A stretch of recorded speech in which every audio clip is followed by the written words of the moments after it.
तर काही वेळापूर्वीच उपमुख्यमंत्री सुनेत्रा पवार याही विधान भवन परिसरात दाखल झाल्या।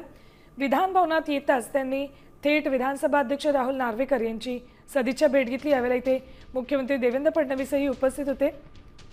सदिच्छा भेट त्यांनी घेतली। महायुतीतले महत्त्वाचे नेते यावेळेला इथे उपस्थित आहेत।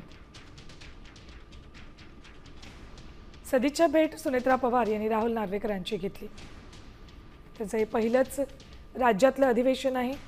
उपमुख्यमंत्री पदाची जबाबदारी स्वीकारताच महिनाभराच्या आतच अर्थसंकल्पीय अधिवेशनाला सुरुवात झाली। 6 मार्चला अर्थसंकल्प सादर केला जाईल।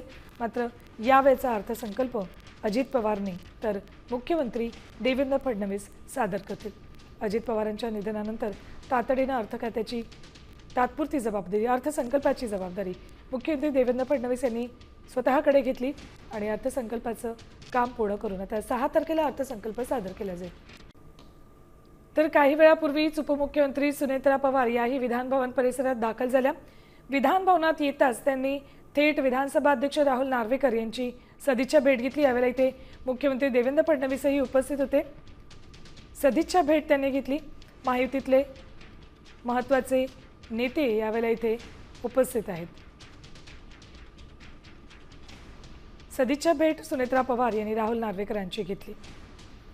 त्याचं हे पहिलंच राज्यातलं अधिवेशन आहे। उपमुख्यमंत्री पदाची जबाबदारी स्वीकारताच महिनाभराच्या आतच अर्थसंकल्पीय अधिवेशनाला सुरुवात झाली।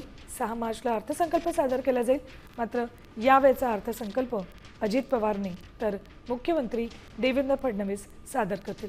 अजित पवारांच्या निधनानंतर तातडीने अर्थ खात्याची तात्पुरती जबाबदारी अर्थसंकल्पाची जबाबदारी मुख्यमंत्री देवेंद्र फडणवीस यांनी स्वतःकडे घेतली आणि अर्थसंकल्पाचं काम पूर्ण करून आता 6 तारखेला अर्थसंकल्प सादर केला जाईल।